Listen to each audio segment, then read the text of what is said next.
दोस्तों आपका EV scooter या बाइक में क्या आपको ट्रू रेंज मिलता है? जो कंपनी आपको बताता है कि ये गाड़ी का इतना ट्रू रेंज है, क्या आपको उतना मिलता है?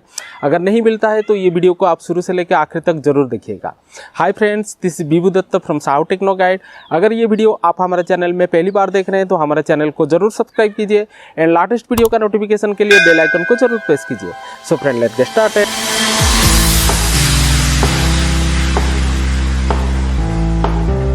दोस्तों अगर आपके पास एक ईवी स्कूटर है या ईवी बाइक है या आप प्लान कर रहे हैं कि एक ईवी स्कूटर या बाइक परचेस करने के लिए, तो कंपनी जो ट्रू रेंज बताता है उतना आपको कभी भी नहीं मिलता होगा। तो उसके पीछे बहुत सारे कारण हैं, जैसे कि आप पहले तो डिपेंड करता है आप सिंगल उसको राइड कर रहे हैं या डबल राइड कर रहे हैं। मीन्स आपके बैक साइड में कोई बैठा है या आप सिंगल ड्राइव कर रहे हैं। सेकंड है आपका रोड का कंडीशन कैसा है। रोड का कंडीशन अगर अच्छा रहेगा तो अच्छा रेंज आपको मिलेगा, अगर रोड का कंडीशन अच्छा नहीं है तो रेंज थोड़ा कम हो जाएगा। थर्ड है कि आप इसको कैसे ड्राइव करते हैं। कुछ रहते हैं नॉर्मल ड्राइव करते हैं, कुछ बहुत फन ड्राइव करते हैं, मीन्स आप इंस्टेंटली उसको एक्सीलरेट करते हैं, तो उसमें भी रेंज बहुत फ़र्क पड़ता है। एंड लास्ट में आप कौन सा मोड में ड्राइव कर रहे हैं। तो जितना मैं पहले आपको बता दिया ये माइनर है, उसमें रेंज बहुत कम ड्रॉप होता है, बट जो मेजर पॉइंट है उसमें आपका रेंज बहुत ही ज़्यादा ड्रॉप होता है, जो कि नॉर्मली लोगों को पता नहीं चलता है। तो उसके बारे में मैं आपको डिटेल्स में बताऊंगा, विथ प्रैक्टिकली आपको दिखाऊंगा कि रेंज कैसे ड्रॉप होता है। आपको देखने के बाद समझ में आ जाएगा। तो पहले मैं आपको बताना चाहता हूँ, जितना पॉइंट्स में बताया ये जेन्युइन पॉइंट्स है, ये हर एक को पता भी होगा, बट मेन जो पॉइंट रहता है वो है आपका गाड़ी का मोड के ऊपर। जैसे हर एक ईवी गाड़ी में नॉर्मली एक इको मोड रहता है, कोई गाड़ी में राइड मोड रहता है, किसी में स्पोर्ट्स मोड रहता है, या कोई स्कूटर या बाइक में आपको 3-4 मोड मिलता है, बट मिनिमम 2 मोड तो सभी गाड़ी में है ही है। तो यहाँ पे जैसे मेरे पास एक एथर है, एथर प्लस, जिसमें 3 मोड है, जैसे इको मोड है, राइड मोड है एंड स्पोर्ट्स मोड है। तो नॉर्मली सभी का दिमाग में ये रहता है कि जो इको मोड रहता है वो सबसे ज़्यादा रेंज हमको देता है, बट वो सबसे गलत है।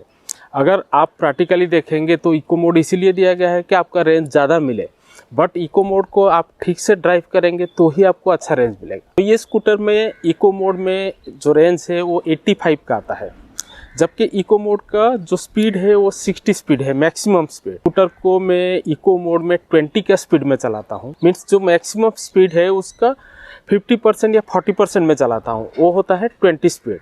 20 स्पीड में अगर मैं रेगुलर उसको चलाऊंगा देन मुझे लगभग 85 या 80 तक का रेंज मिलेगा। बट अगर मैं 60 स्पीड मैक्सिमम है उसको कभी कभार 40-50 ऐसे भी चला लिया, तो आप सोचिए जो उसका मैक्सिमम स्पीड है उसका मैं 90-80% में गाड़ी को चला रहा हूँ, तो वो सिचुएशन में जो रेंज है बहुत ही स्पीड में ड्रॉप होगा, या आपका बैटरी का जो परसेंटेज है बहुत ही स्पीड में ड्रॉप हो जाएगा। तो मैं आपको प्रैक्टिकली आगे दिखाने वाला हूँ। तो सेम है दूसरा मोड में भी, जो मोड में जैसे आप पहले आप फाइनल कर लीजिए कि आपका नॉर्मल आप जो जगह में जाते हैं या कभी भी स्कूटर को चलाते हैं या बाइक को चलाते हैं तो आपका एक एवरेज स्पीड होगा। हर एक इंसान का एक एवरेज स्पीड रहता है। तो अगर आपका स्पीड ज़्यादा है तो उस हिसाब से आप मोड चेंज कीजिए। जैसे मेरा नॉर्मली स्पीड जो है 40 का स्पीड है, अगर कभी कभार मैं 40-50 तक चलाता हूँ तो मेरे उस हिसाब से स्पोर्ट्स मोड में चेंज करना पड़ेगा। बट यहाँ पे ट्विस्ट ये है कि आपका इको मोड में आपको ज़्यादा रेंज मिलता है, मिडिल जो मोड रहता है उसमें थोड़ा कम, एंड जो स्पोर्ट्स मोड या जो टॉप मोड रहता है उसमें ज़्यादा स्पीड मिलता है बट आपको रेंज कम मिलता है। बट प्रैक्टिकली अगर आप देखेंगे तो अगर आप टॉप मोड में चलाते हैं तो आपको ट्रू रेंज ही मिलेगा, क्योंकि आप आपका टॉप स्पीड का 40% में ही गाड़ी को ड्राइव कर रहे हैं। बट आप इको मोड जो है सबसे ज़्यादा रेंज दिखाता है, बट वो मोड में अगर आप 60 या 70% स्पीड में चलाते हैं तो आपका जो बैटरी है बहुत जल्दी ही ड्रेन हो जाएगा, या आपको रेंज कम मिलेगा। आप पहले देखे होंगे जैसे पेट्रोल स्कूटर वगैरह रहता था, पेट्रोल स्कूटर वगैरह में ओडोमीटर रहता था, उसमें 0 to 40 तक रहता था ग्रीन, उसके बाद 40 to 60 या 70 तक रहता था ऑरेंज, उसके बाद रहता था रेड। तो उस टाइम में भी सेम फंडा था पेट्रोल में। अगर आप ग्रीन के अंदर ही चलाएंगे तो आपको अच्छा रेंज मिलेगा, अगर आप ऑरेंज में जाते हैं तो रेंज थोड़ा कम हो जाएगा या माइलेज थोड़ा कम हो जाएगा। रेड में चलाते हैं तो आपको माइलेज एकदम कम हो जाता है। तो मैं आपको प्रैक्टिकली दिखाता हूँ कैसे बैटरी ड्रॉप होता है, तो आपको समझ में आ जाएगा। दोस्तों अभी आप स्कूटर का एमआईडी देख सकते हैं, जैसे ये इको मोड में है एंड इसमें बैटरी जो है वो 69% है एंड इको मोड में इसका रेंज 58 है। तो अभी हम ट्रिप मीटर को रीसेट कर देंगे एंड 5 किलोमीटर हम राइड करेंगे, उसके बाद देखेंगे हमारा रेंज कितना कम हुआ एंड हमारा बैटरी कितना कम हुआ। जैसे अभी ये रीसेट हो गया, ट्रिप ए जो है रीसेट हो गया। 5 किलोमीटर के बाद हम रुकेंगे एंड चेक करेंगे हमारा बैटरी कितना ड्रॉप हुआ एंड हमारा रिमेनिंग रेंज कितना है। तो मैं स्कूटर को सिंगल ही यहाँ पे राइड कर रहा हूँ। तो स्कूटर का स्पीड को मैं धीरे धीरे बढ़ा रहा हूँ, जैसे कि मैं 60 या 62 तक मैक्सिमम स्पीड में जाऊँगा। तो ये वीडियो को मैं यहाँ से फास्ट फॉरवर्ड कर देता हूँ।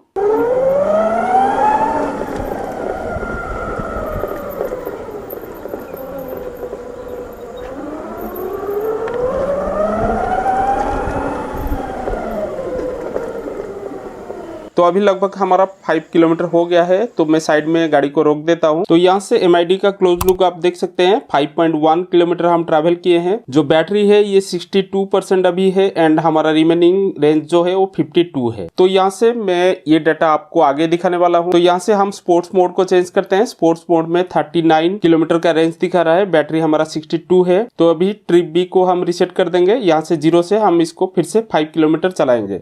जैसे मेरा पार्किंग से निकला था, फिर हम पार्किंग के पास ही पहुंचेंगे। तो अभी स्कूटर हमारा स्पोर्ट्स मोड में चल रहा है। यहाँ पे भी मैं अप टू 60 स्पीड में चलाने वाला हूँ एंड पार्किंग में पहुंचने के बाद हम फिर से चेक करेंगे कि हमारा बैटरी परसेंटेज कितना ड्रॉप हुआ एंड हमारा रेंज पे कितना फर्क आया। तो यहाँ से मैं इसको फास्ट फॉरवर्ड कर देता हूँ। तो अभी मैं पार्किंग में पहुंच गया। तो MID का क्लोज लुक फिर से मैं आपको दिखा देता हूँ। तो यहाँ पे देख सकते हैं एग्जैक्ट 5 किलोमीटर ही हम ट्रेवल किए। तो अभी हमारा जो बैटरी परसेंटेज है वो 53 हो गया एंड रिमेनिंग किलोमीटर जो है वो 34 किलोमीटर है।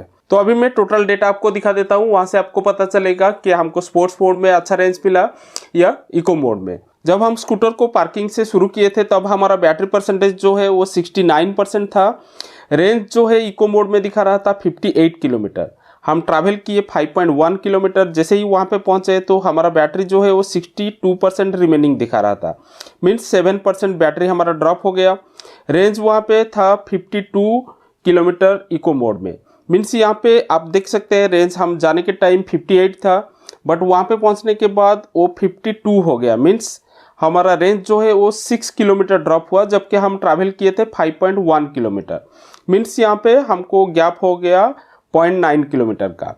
तो फिर से जब हम वहाँ से स्पोर्ट्स मोड में चालू किए तब हमारा बैटरी परसेंटेज 62% था। रेंज दिखा रहा था 39 किलोमीटर। हम 5 किलोमीटर जर्निंग किए। तो पार्किंग में फिर से पहुँचने के बाद हमारा बैटरी परसेंटेज जो है वो 53 शो कर रहा था। तो यहाँ पे आप देख सकते हैं हमारा लगभग 9% जो है बैटरी ड्रॉप हो गया। बट रेंज आप देख सकते हैं हम जब पार्किंग में पहुंचे हमारा रेंज रिमेनिंग दिखा रहा था 34 किलोमीटर। मीन्स यहाँ पे रेंज जो है एग्जैक्ट हमको 5 किलोमीटर ही ड्रॉप हुआ, जबकि हम ट्रैवल किए थे 5 किलोमीटर। तो इको मोड में एंड आप स्पोर्ट्स मोड ये दोनों को कंपेयर कर सकते हैं, जबकि इको मोड में हमारा 0.9 किलोमीटर जो है वो गैप हो गया। बट हम जब स्पोर्ट्स मोड में इसे चलाए तो हमको एग्जैक्ट रेंज जो है मिल गया। तो और एक मोस्ट इम्पोर्टेंट पॉइंट जो कि आपको ध्यान देना चाहिए, जैसे कि अगर आप कोई भी स्कूटर लेते हैं या कोई भी बाइक लेते हैं तो हर एक स्कूटर या बाइक आजकल उसका मोबाइल एप्लीकेशन के साथ आता है। जैसे एथर का भी एप्लीकेशन है, चेतक का भी है, iQube का भी है, या कोई भी गाड़ी देखेंगे ओला का भी है।